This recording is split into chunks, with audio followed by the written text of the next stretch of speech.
Hello, and welcome back to another episode of HKEX Voice, our podcast series featuring insights from HKEX executives and industry leaders on topics relevant to the development of our financial markets.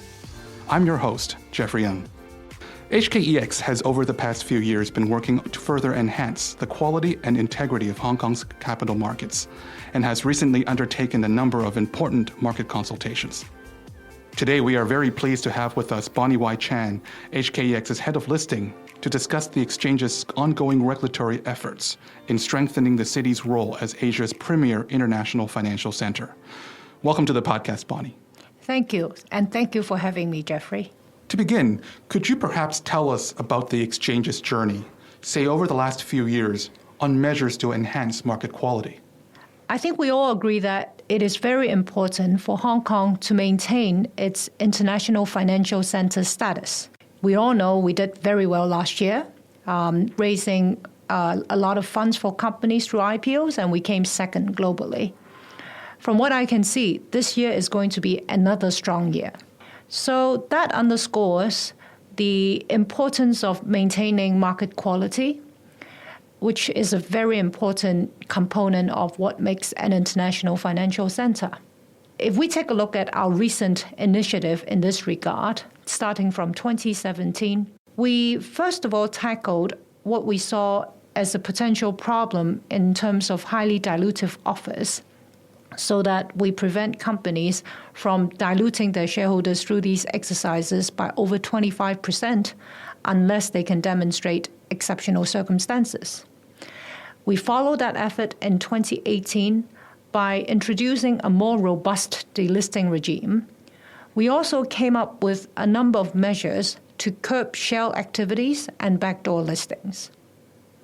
More recently, in 2021, we have published a number of consultation papers and conclusions with the aim of improving market quality further. So first of all, main board profit requirement consultation conclusions came out very recently. We also at the same time publish our consultation conclusions to the review of disciplinary and sanction powers.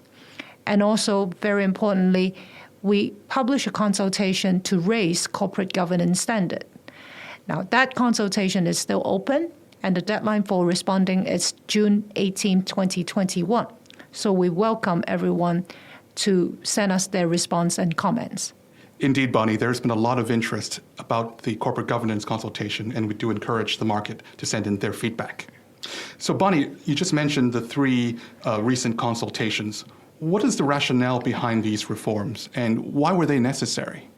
Actually, a lot of people have told me that they found it quite interesting that we issued two consultation conclusions as well as a joint statement with the SFC all at the same time on the 20th of May.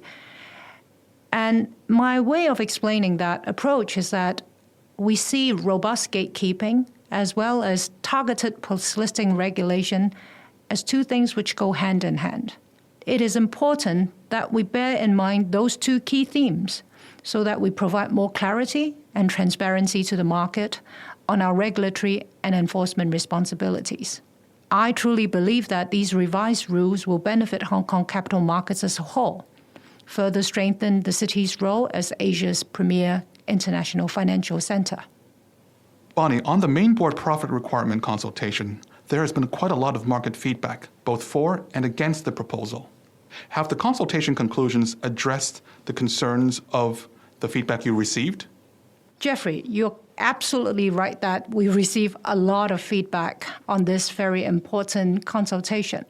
I think in a way it goes to show that our market accommodates a lot of different participants with different scale and background. Now, this is the first time in 26 years that we raised the profit requirement on the main board. So understandably, market participants will have a lot of views. However, what I draw from the feedback received is that there is a consensus, which is that it is very important to maintain a high level of market quality. And the respondents, in fact, all acknowledge that the risk of misconduct has to be addressed to protect the interests of investors. So it goes back to what I said earlier. We need to make sure that there is robust gatekeeping. and raising the profit requirement is a way of manifesting this very important theme. As we explained in the joint statement, we saw recently an increase in listing applicants that just met the profit and market capitalization requirement with very high valuations at their IPOs. Some of these IPOs are associated with the orchestration of rampant dump schemes and unusually high commissions paid to the underwriters. We believe that our mainboard profit requirement consultation conclusions address such misconduct. Of course, we recognize that smaller companies do have genuine funding needs, and our market should allow them to use an IPO to meet those needs. But overall speaking, I do think that our consultation conclusions strike a good balance between the two. So, Bonnie, why did the exchange modify the profit requirement increase to 60% compared with what was originally proposed? The 60% increase reflects broadly the rate of inflation over the last 26 years. Also, based on the new requirement, fewer listing applications will be ineligible to list on the main board as compared to our original proposal. More importantly, it is in line with the extent of increase which the respondents to the consultation paper have suggested, which was between 20% to 100%. There were also a lot of comments on GEM about its attractiveness and future. How do you see GEM's future positioning to be? As we have alluded in the consultation conclusions, the exchange will launch a review on GEM to consider, among other things, GEM's positioning and the market perception of GEM. What we will focus on is how best to match the needs of the market and to achieve the optimal segmentation between the main board and the GEM, addressing these needs. If our review concludes that changes to the GEM listing rules are necessary, the exchange will publish a consultation paper to seek market feedback. Now, Bonnie, the concept of market quality is a broad one and certainly goes beyond our roles as gatekeepers and also about adding diversity and breadth to our listed universe. On that note, the exchange recently consulted on reforms to attract more overseas issuers to apply for a Hong Kong listing. Could you talk a bit more about that? Sure. One of the exchange's key strategies is to attract overseas issuers to list on the Hong Kong exchange. In the past 1.5 years, we saw a lot of overseas companies being preoccupied by dealing with the impact brought about by the COVID-19 pandemic. Fortunately, with the higher vaccination rates seen in many places, many of these companies are now on a recovery path. So I think it is good to make use of this time to launch these initiatives so that when these companies are ready, we are also ready to welcome them to list on our exchange. We always push ourselves to be one step ahead in this dynamic marketplace. That's great, Bonnie. In addition to what's already been announced, what are other things in the pipeline in terms of listing initiatives? As I mentioned earlier, we are seeing a very robust and strong pipeline that is keeping my team very busy at the moment.